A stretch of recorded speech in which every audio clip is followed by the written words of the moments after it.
रात के 11 बज चुके थे। चाची ने कहा चलो अब लेट जाते हैं। बाहर सर्द रात गहरी हो रही थी और अंदर का माहौल आहिस्ता आहिस्ता गर्म होता जा रहा था। फिर चाची मेरे बिल्कुल करीब आ गई, या यूं कहें कि मुझसे चिपक ही गई।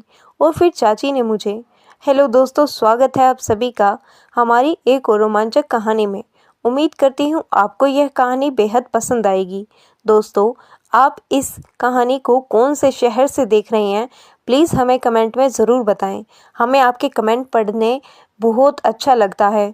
तो चलिए कहानी शुरू करते हैं। मेरा नाम साहिल है। मैं बिहार के एक छोटे से गांव का रहने वाला हूं और मेरी उम्र 21 साल है। यह कहानी मेरी ज़िंदगी की एक सच्ची घटना है। मैं अपने रिश्तेदार की शादी में उनके गांव गया हुआ था। वैसे तो मैं शादी में नहीं जाना चाहता था, मगर मम्मी पापा ने मुझे ज़बरदस्ती भेज दिया। उसी गांव में मेरी एक दूर के रिश्तेदार की चाची का घर भी था। उनका नाम राखी है और उनकी शादी को करीब 5 साल हो गए थे, लेकिन अभी तक कोई औलाद नहीं थी। चाची भी उसी शादी में आई थी। मैंने उन्हें दूर से देख लिया था, लेकिन चाची ने मुझे नहीं देखा। उनका बचपन भी हमारे गांव में ही बीता था, क्योंकि वह हमारे गांव के स्कूल में ही 12वीं तक पढ़ी थी। मुझे वह बचपन से ही बहुत अच्छी लगती थी, क्योंकि वो मेरा बहुत ध्यान रखती थी। मैं चाची को करीब 6 साल बाद देख रहा था। अपनी शादी के कुछ दिन पहले वह हमारे गांव में आई थी, लेकिन इस बार तो मैं चाची को देखता ही रह गया। वो किसी हीरोइन से कम नहीं लग रही थी। मैं उनकी खूबसूरती को शब्दों में बयां नहीं कर सकता हूँ। सच कहूँ तो चाचा से अभी जलन होने लगी थी। उस दिन मैंने पहली बार औरतों के लिए आकर्षण महसूस किया था। मैं थोड़ी गुमसुम टाइप का हूँ और जल्दी किसी से घुलता मिलता नहीं हूँ, लड़कियों से तो बिल्कुल भी नहीं। लेकिन उस दिन चाची की खूबसूरती और उनका जवानी ने मेरे मिजाज को ही बदल कर रख दिया था। मैं उनको बाहों में लेने के सपने देखने लगा। पता नहीं क्यों मेरे दिल में इस तरह के विचार आ रहे थे। मैंने अपने दिल को समझाने की बहुत कोशिश की, मगर दिल तो मानने को ही नहीं था। वो जहाँ भी जाती मैं उनको छुप छुप कर देखता रहता।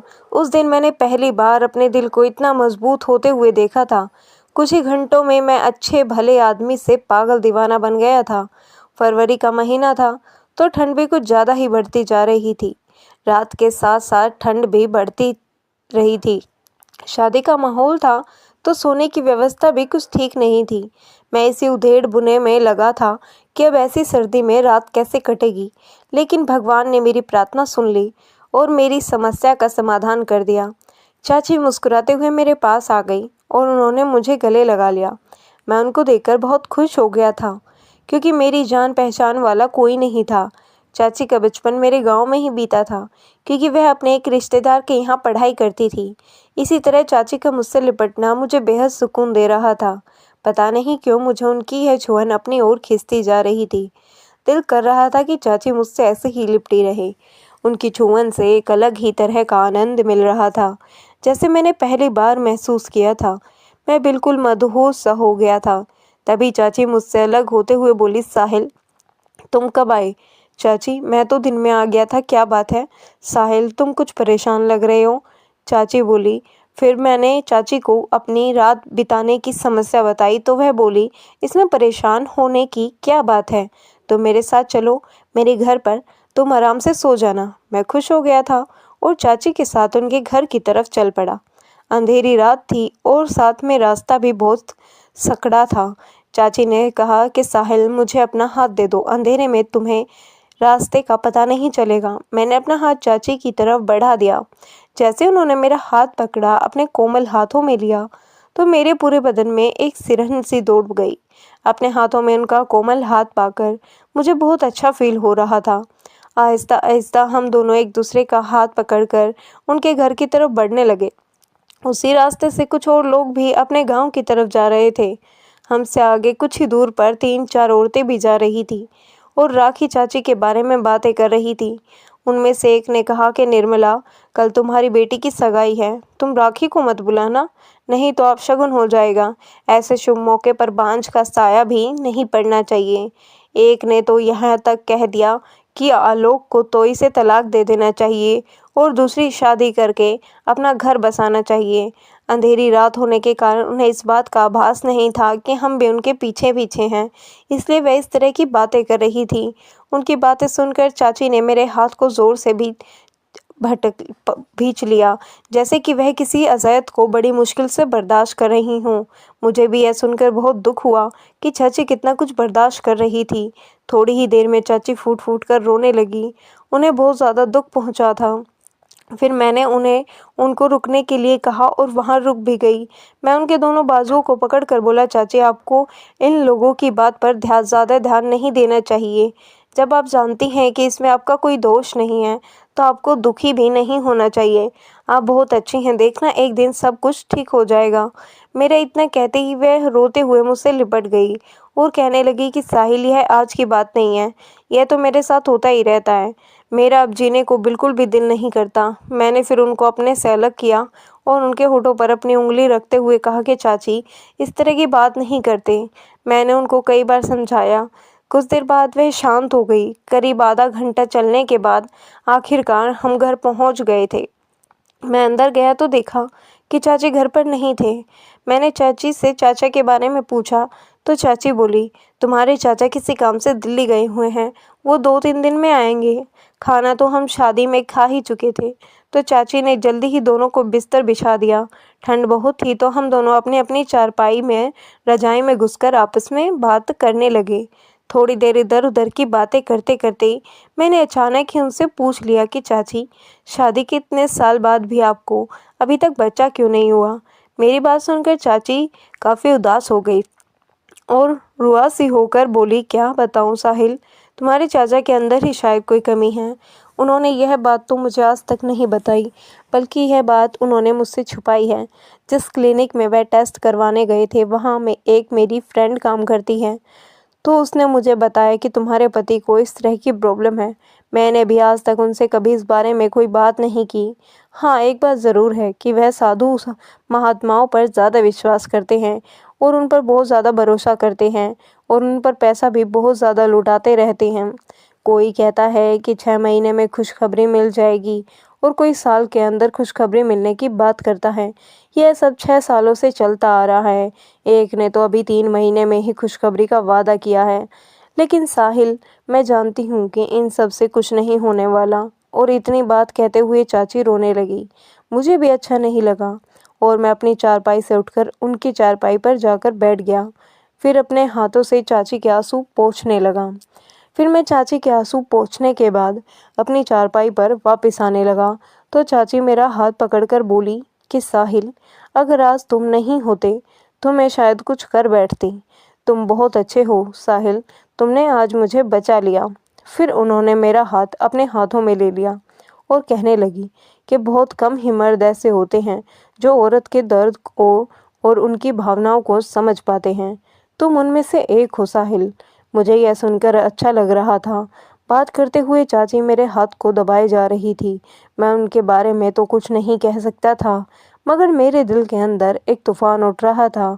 मेरा भी दिल कर रहा था कि मैं उनको छू लूं, मगर मेरा विवेक मुझे इसकी इजाज़त नहीं दे रहा था। फिर उन्होंने कहा, जो भी लड़की तुमसे शादी करेगी वह बहुत खुशनसीब होगी। तुम औरतों की इज्जत करते हो और उनकी भावनाओं को भी अच्छे से समझते हो। वो अपनी ही बातों में मशगूल थी, लेकिन अचानक ही उनका ध्यान मेरी तरफ गया। उन्होंने कहा कि इस सर्द रात में मैं बिना कुछ ओढ़े ही बैठा हूँ। फिर उन्होंने कहा, साहिल, रज़ाई के अंदर आ जाओ, ठंड बहुत है। यह सुनने के बाद मेरे दिल की धड़कनें तेज़ होने लगी। मैं समझ नहीं पा रहा था कि यह सब क्या हो रहा है और क्यों हो रहा है। अब हम दोनों रज़ाई के अंदर एक साथ थे। फिर उन्होंने कहा कि सॉरी साहिल, मैं तो अपना ही दुखड़ा रोए जा रही हूँ। तुम बताओ, कुछ अपने बारे में कैसी चल रही है तुम्हारी ज़िंदगी? चाची बस जॉब की तलाश में ही गुजर रही है, मगर जॉब है कि मिलती ही नहीं। कोई बात नहीं साहिल, अभी तो तुम्हारे पास लंबी ज़िंदगी पड़ी है, जॉब मिल जाएगी। चाची फिर मेरे बिल्कुल करीब आ गई, या यूं कहें कि मुझसे चिपक ही गई। साहिल, क्या तुम्हारे मन में कभी ऐसा विचार नहीं आया कि तुम्हारी भी एक गर्लफ्रेंड होनी चाहिए? विचार तो चाची आते हैं, मगर कोई ऐसे मिले ही नहीं आज तक। फिर चाची मेरी तरफ मुड़ गई। फिर उन्होंने कहा कि साहिल, तुम्हें किस तरह की गर्लफ्रेंड चाहिए?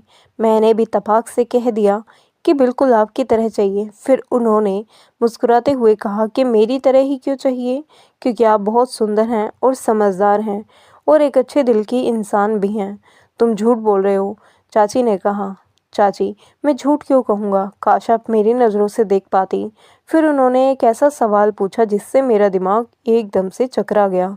उन्होंने पूछा कि क्या मैं तुम्हें अच्छी लगती हूँ? मैंने कहा, अच्छी नहीं चाची, बहुत अच्छी लगती हो। अब मुझे थोड़ा थोड़ा यकीन हो रहा था कि चाची भी मुझ में इंटरेस्ट ले रही हैं। बाहर सर्द रात गहराती जा रही थी और अंदर का माहौल आहिस्ता आहिस्ता गर्म होता जा रहा था। फिर चाची बोली, तुम पहले इंसान हो साहिल जिसे मुझ में इतने गुण दिखते हैं। ऐसा लग रहा है जैसे मेरी बातों से चाची को बहुत ही खुशी मिल रही थी।